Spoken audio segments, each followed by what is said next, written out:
Greetings, my friends. Welcome back. We return to the Mabinogi, part 2 of the first branch. We're going to be delving even more into the life of Pwyll Prince of Dyfed, or should I say Pwyll Pennynufin, as he's now known. This is going to be a tale about how he finds a wife and what he has to do in order to keep this wife of the other world. You thought the wooing of Emma was complicated. This will probably be a runner-up to it.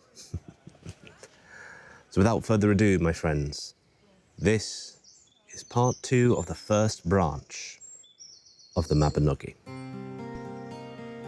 We return to Pwyll Pennynufin in his favourite court at Arbeth.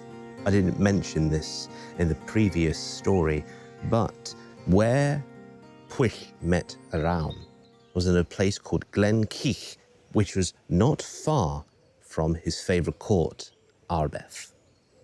But anyway, he's at Arbeth, enjoying a great feast. And then he decides to take some of his noblemen out on a stroll outside of the court, where he came upon a mound. Now, this particular mound had a special legend about it. It was called Gorsedd Arbeth. And his nobles instinctively told Pwyll about this legend. Have you heard about the legend of this mound, Lord? It is said that if a nobleman like your good self was to sit upon this mound, one of two things will happen. The first, he may receive harm or a grievous wound. And the second, he will see a wonder. I'm not worried about being harmed or wounded in such fine company as yours, my great retinue. But a wonder, that I would like to see. So Pwyll and his retinue went up to the top of Gorsedd Arbeth, and Pwyll did sit upon the top of that mound. Now, Gorsedd Arbeth wasn't an imposing structure. It was not a great mound like Silbury Hill. It was not as grandiose and tall as Dinas Emrys. But it was a burial mound nonetheless. And what did he see coming from one side of the forest that surrounds Arbeth and Gorsedd Arbeth, but a stranger upon a horse? Now, this was no grey dappled mare like Arawn's fine beast was. No, this horse was the purest white. And the rider seemed to be very feminine in stature, wearing golden brocaded silk in her dress with a similar veil. Pwyll was stunned by what he saw, and as soon as they locked eyes with each other, the rider started to canter off, and it seemed like it was going at a very steady pace. Pwyll called one of his serving men to go and chase after the rider so that he could talk to this strange woman. And so they did. They went down off the mound and tried to run after the horse. But there was a problem. The distance between the serving man and the horse was massive, as if the horse was running. But it wasn't. It was simply going at a steady pace. No more, no less. But he couldn't catch up. So the serving man went back to his master, all out of breath. My lord, there is no way anyone can catch up to that horse on foot. I'm sorry I failed. So Pwyll said, that's fine. You did your best. Let us retire to Arbeth and we can try again tomorrow. See if it happens again. So they went back to the court and retired for the night. The next day, They spent the day away until it was time to have their feast. And after the feast, he gathered all of the retinue that he had yesterday all the way to Gorseth Arbeth. But this time, he brought with him his horse master, a man named Tiernan. And he trusted this man with his horses. He was very good at what he did. He asked Tiernan to bring the most fastest horse he has in his stable. And they sat upon the mound again and waited for the stranger. And lo and behold, the strange woman upon the white horse in golden silk came again and decided to go across the field into the other part of the forest. And quickly, Pwyll ordered Tiernan to get the fastest horse and ride after the stranger. And Tiernan went on the horse, kicked it up, and off he went. But they still had the same problem. The distance was vast. Even though the horse looked like it was going at a very steady pace, Tiernan's steed could not keep up, no matter how much he kicked and spayed the horse to keep going. Nothing. So Tiernan returned to his master and said, "Lord Pwyll, even this fast horse cannot keep up with such a steed. I am sorry. Don't be, Tiernan, my good friend. Let's just retire again. We can try again later." And so, Pwyll went to the court at Arbeth along with his men, and they retired for the night. And that next day, they did the same thing, spent the day away, had a feast, and at that point, Pwyll asked Tiernan to get his own horse, the same one that he had to meet with Arawn, the king of Annuvin. And they went back up to Gorseth Arbeth. Pwyll sat down on the mound and patiently waited for the strange woman to appear again. And just like clockwork, she appeared again. Same gold and silk, same beautiful white horse, and she cantered off again. But this time, Pwyll mounted his own horse and galloped off after the woman. The same thing happened again. The distance was really, really far apart. No matter how much he kicked his horse to trot along, and he was really causing it to gallop on, the distance was great. Until Pwyll, for some strange reason, he thought it might work. He would try anything at this rate. He screamed out to the woman, "My lady, for the sake of the man that you love most, please stop. Just wait, please."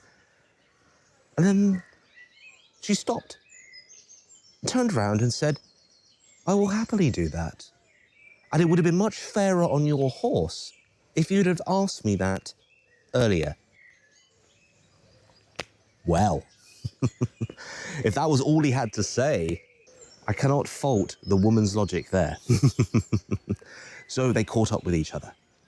And then, perplexed, Pwyll asked the woman, "My lady, what are you doing here?" And she said, "Oh, I'm just running errands. In fact, I've come to see you as one of my errands." Pwyll looked a little bit embarrassed and was like, "Well, that's a great errand to complete. May I please look upon you and tell me who you are? My name is Pwyll. I know who you are, Prince of Dyfed, Pwyll Pennanuvin." And she lifted the veil off her face. And she was a very beautiful woman. And yes, he may have met another beautiful woman in Annuvin, but in his heart, he thought that she, right in front of him, topped even the queen, though he never said that aloud. My name is Rhiannon. I am the daughter of Hefyd Hyn, and I have come to you because I am supposed to marry someone. I'm supposed to marry someone who I do not love. But it is you, Pwyll Pennanuvin, that I love the most. And I've come to ask if you will marry me. I only wish to know your answer. If you do not want me, then I will go through with the marriage that has been promised to me. Pwyll did not need any time to think. He said immediately to her, "My lady Rhiannon, of all the women that I have met in every court in Dyfed, even in the land of the Island of the Mighty, you are the most beautiful I've ever met, and I will happily accept your offer. Please pick a time and a place where we will meet, and I shall be there, no question." In about 9 months' time, then, Pwyll, I will have a feast for you at the court of my father, Hefeif Hin. Please come and meet me. "Of course I will," said Pwyll. And then Rhiannon put on her veil again and rode off into the distance. Then Pwyll returned to his nobleman. Tiernan was the first to ask Pwyll the question, "Who was that woman? What did she want?" Pwyll just avoided the question. "She was out hunting." "Yes, hunting," said Pwyll. But he was anxiously waiting for the time he gets to meet Rhiannon again. And the 9 months passed. Pwyll took 99 of his best men and rode to the court of Hefeif Hin, when a massive feast was prepared just for the wedding celebration. There was food, wine, mead, lots of rich, good stuff, only for such a special occasion such as this. And everything was going fine. Everything was going very well. But then a man came to the head table where they were seated with a group of his own warriors and a mysteriously looking man in a hood. The man approached the table, and Pwyll was more than happy to accommodate this man. "Hello, my friend. Come in, have a seat. Enjoy the feast that I am having." "You're much gracious, my lord, but I have come to ask you for a favor." Now, a tradition being that if any favor was presented during a feast like this, then the lord of the feast was supposed to grant whatever favor anyone would ask. This will be his downfall, however. Pwyll said to the man, if I can grant you anything, just ask." And Rhiannon put her head in her hands. "No, why did you have to say that?" And the man spoke up, "But we all heard him, my lady, in front of everyone here. I have many witnesses. I, Pwyll Pennaneuven, want your wife, the woman that was promised to me, as well as the wedding feast. That is the favor that I ask of you." Pwyll looked stunned. He was gobsmacked. He didn't know what to say. Then he looked at Rhiannon, and Rhiannon was giving him the death glare. She was not impressed. She was not happy. Whilst this stranger was gloating to all of his men about him outsmarting Pwyll, Rhiannon pulled Pwyll aside and said this, "Never in all of my years have I seen a man so stupid like you." But what is going on, Rhiannon? Who is this man? And then she proceeded to say, no, she proceeded to spit into his ear, whispering, "This was the man who I was forced to marry against my will. His name is Gwawl, son of Cleith, and he is a noble of much power. You have promised me to him thanks to this little debacle, so you have to give me up to him." But I can't do that," said Pwyll. "You have to, otherwise you'll be called an oath breaker, and you will dishonor yourself and the men of Dyfed." What do I do?"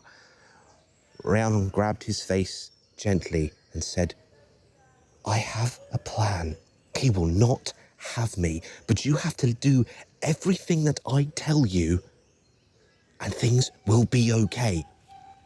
Take this bag with you, and listen to what I have to tell you. And she proceeded to whisper at great length into his ear, so much so that Gwawl over there, who was bragging to all of his friends, noticed and said, "My lord, my lady, I desire an answer."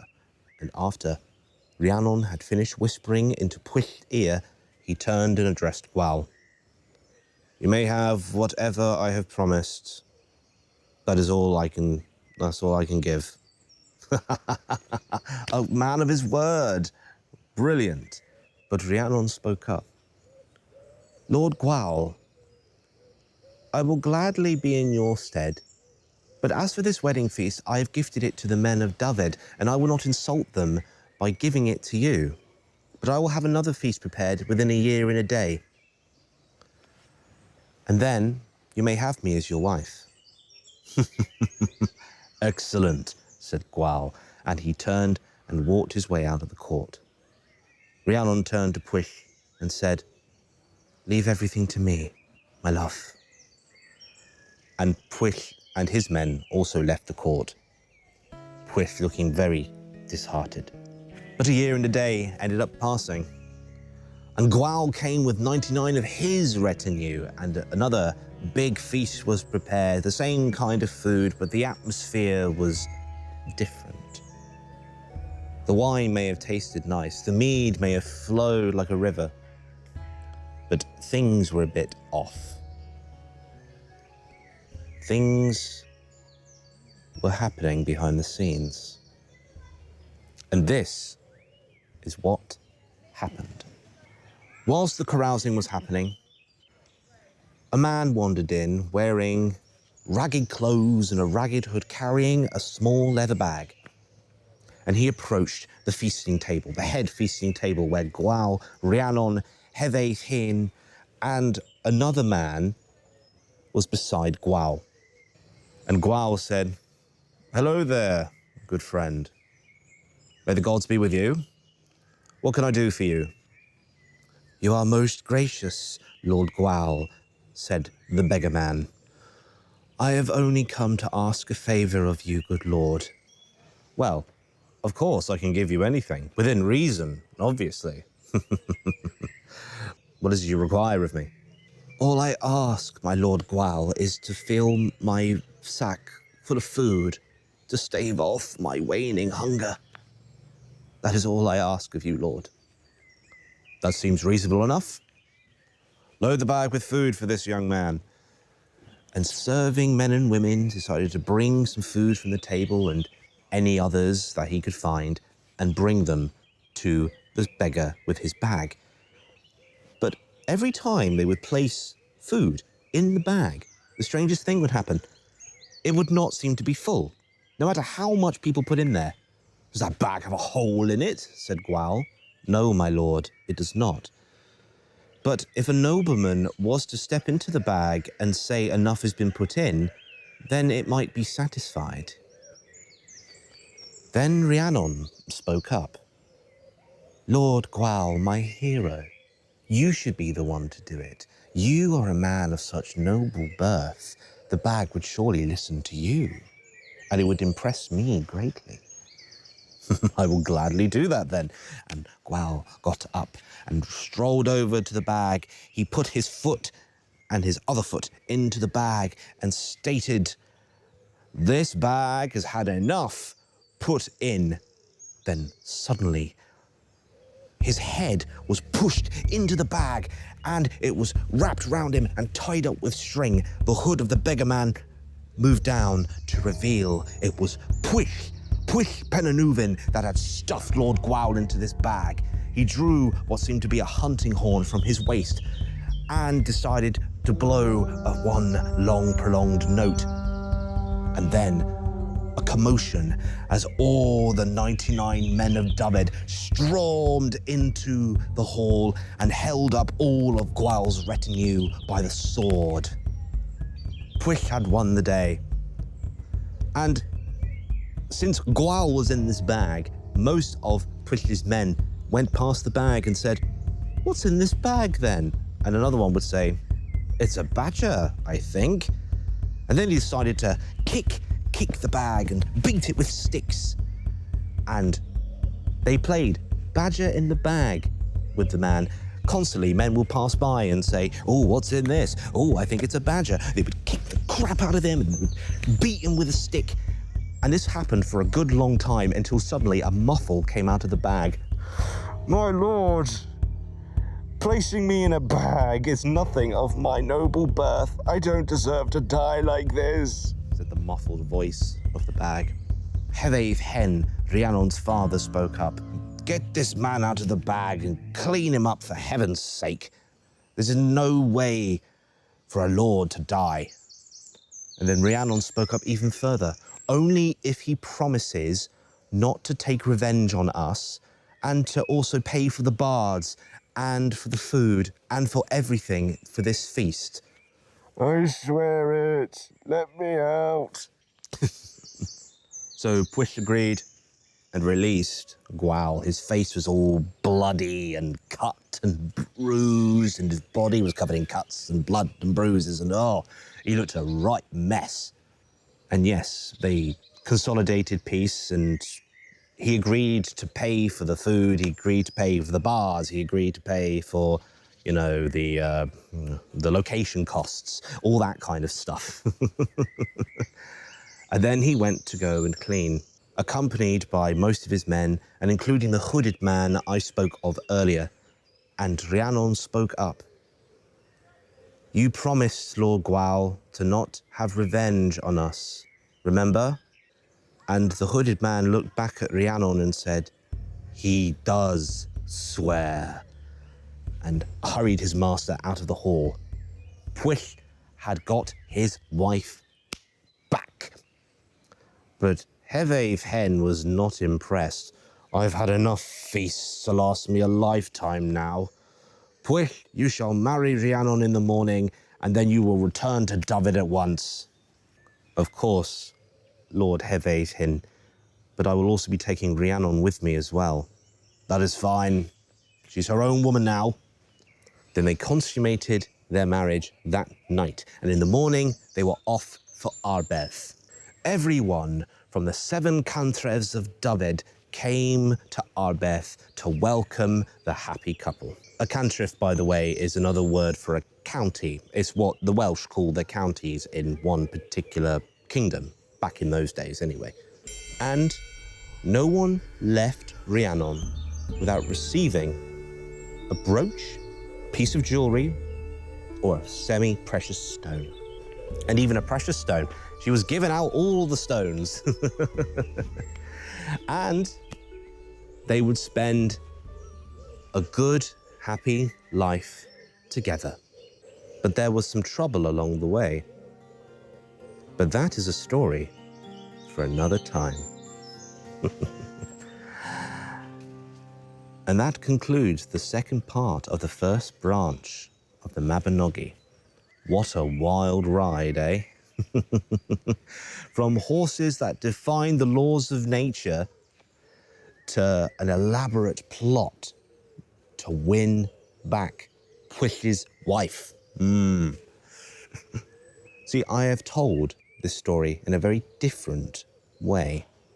In most translations, Rhiannon tells Pwyll her plan, which is also conveyed to the audience. It was never kept in secrecy, but it was out in the open for the audience to know. Whoever was telling this story would tell the audience what the plan was. And admittedly, I did, in the heat of the moment, leave out some important details. See, the 99 men didn't just appear from anywhere. Rhiannon asked Pwyll to bring all of the retinue that he had that day to hide in the apple orchard that was outside of the court of Heveith Hen. And when the hunting horn was blown, that was the signal to attack, storm the court, and seize Gwawl's retinue. I guess in that heat of the moment, I forgot to mention that bit, but I still stick to what I've done. And it made it a little bit more dramatic, in my opinion. But thank you, my friends, for listening, and I hope you enjoyed this story. The next part of the first branch does include Rhiannon a bit more, but it also introduces another reoccurring character in the Four Branches. But I will get onto that in the next part. Safe travels, my friends, and I hope to see you again very soon. Take care.